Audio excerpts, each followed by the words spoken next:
about to tell you stories about a girl who's quiet and to herself, but loud when she's around those she knows and trusts. She minds her own business, and I guess that's what gets on their nerve because they'll be like, why is she not bothered by what we do to her and the people we gather to go up against her? You know that saying that goes, apparently, if you keep to yourself and don't bother people, it apparently bothers them. That saying describes my whole entire life. Oh, girl, you didn't even introduce yourself. I'm so sorry about that. Hi there. My name is Zani, but now known as Zani Lamini. I'm 30 years old and I'm a mother, a wife, educated woman, author. Let's just say I wear many hats. Listen, we'll know each other as time goes by. Well, in this case, as stories go by. So, anyways, I'm about to work for this huge company. And I mean huge. After sitting at home and taking care of some things, which is a story for another day, I get this job and I'm excited. Little did I know what I was getting myself into. But anyways, I am here. My first day at work. I'm nervous but excited, smiling but also need to use the bathroom. It's a lot to take in. But hey, I've got a job after years of sitting at home. So I met my supervisor. She is a stunning, and I mean stunning, dog beauty. The features on this lady are crazy. She would be a supermodel, but the problem is that she's short. I get to know her, and she's smart, thoughtful, loving, kind, gentle. I thought Nthabiseng was a nightmare to work with. That place was Satan's playground. And before you come after me, before you say, girl, you are so dramatic, you are truly Judge Judy. Let me put it to you this way. They've been with each other. They continue to be with each other. They love married people. They love them. I'm being honest with you. And in the same breath, they'll assist you to separate or divorce your partner just to be with you. Guys, I truly believe I was in Satan's home. Oh, please do not get me started on that place. So going back to Nthabiseng, baby girl wanted me gone. She really wanted to finish me. I don't know how else to put it. And this is how she was planning on doing it. Just a quick backstory. We shared everything in terms of food. I would bring something from home or even buy, and she would do the same. And whatever we put aside, we would offer to this one particular colleague before offering to the rest of the team. So that was our routine. So on this one sunny, beautiful day, and I know it sounds cliche, but hear me out. It was a good day. Work was flowing, clients were pleasantly nice, the sky was blue. Listen, it was a good day. Here walks Nthabiseng. She's holding a bar of chocolate, and it's not just any brand, it's the expensive one. Because baby girl believed in spoiling herself. Because she had no kids, no worries. I love that for her. She's smiling ear to ear. As I told you guys, it was a good day. She comes through and she's like, Chommy! That word meaning friend. And I'm like, Chommy, what's up? Yeah, we once did call each other friend. But anyway, back to the story. She looks at me and she tells me, listen here, I've got chocolate. Here I am celebrating while walking towards her. To my disappointment, as I look down, it's dark chocolate. Those who know me just know that I'm not a big fan of it. And I don't care how expensive the brand is. I'm just not going to eat it. As I proceed to tell her that I'm not a big fan of dark chocolate, I kid you not, her face changes. It's not her usual I'm bored of you look. It's more like a dark, calculative, I could even say evilish look. I'm staring at her puzzled because this is not the first time I've rejected her food and vice versa. But she continued to stare. And to break it off, because it was getting a little bit awkward, I suggested Tando, the colleague that we offer our food first to. She breaks off the stare and smiles, as if she had an out-of-body experience.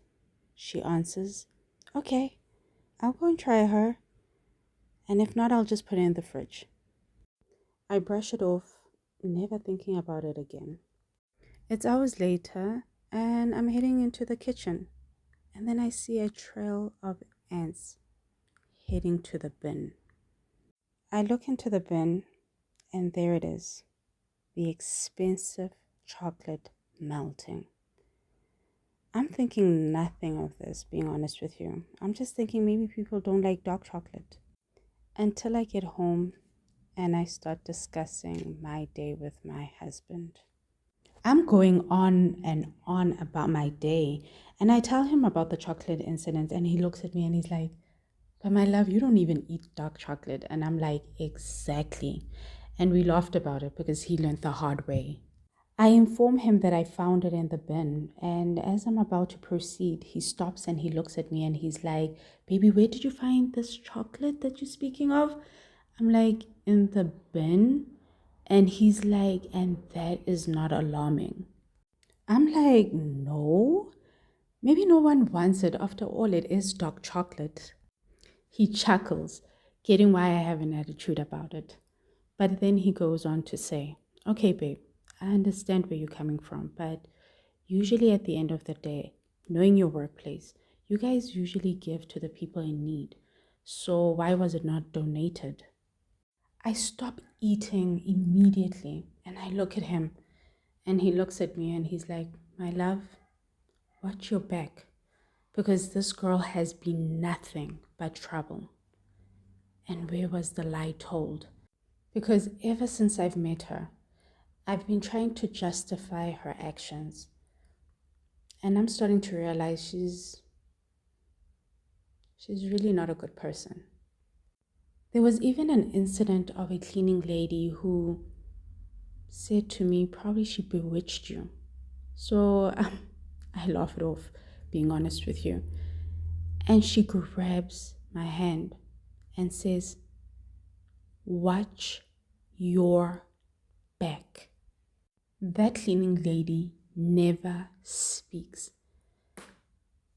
Whew. I remember it as if it was yesterday. It sent chills down my spine. Out of nowhere, Nthabiseng appears. And she's like, "What did she say to you?" I'm like, "Nothing. We just greeted each other." And she's like, "Okay."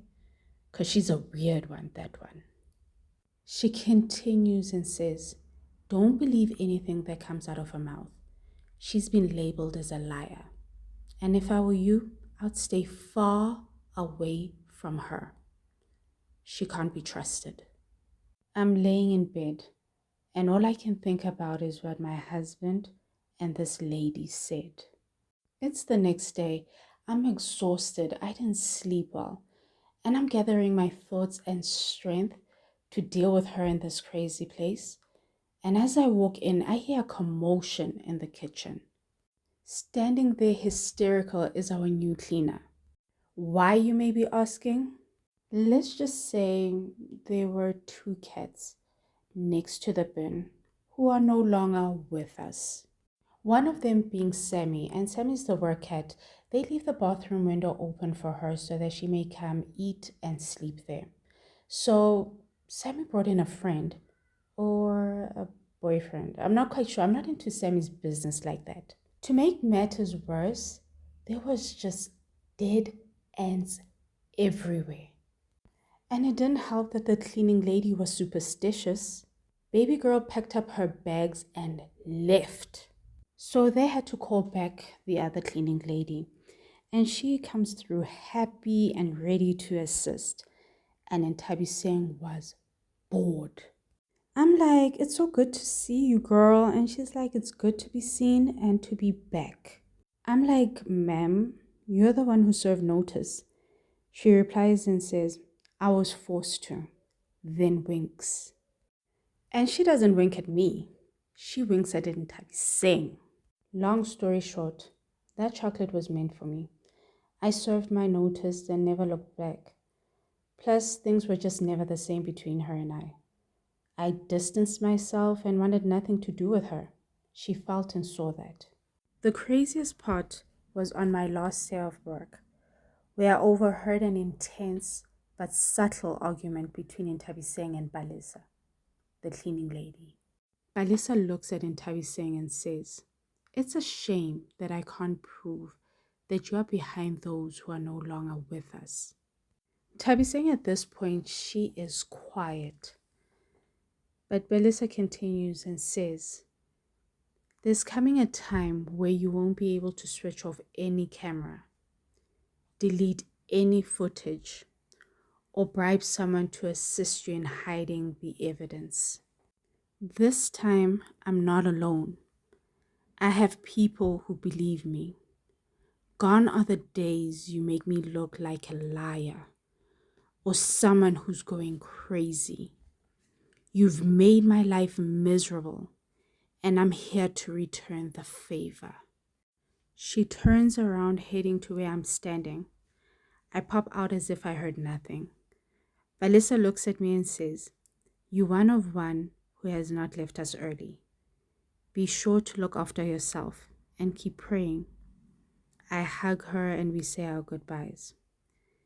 As I'm passing Nthabiseng, heading to my car, I said loudly, "I hope they get you."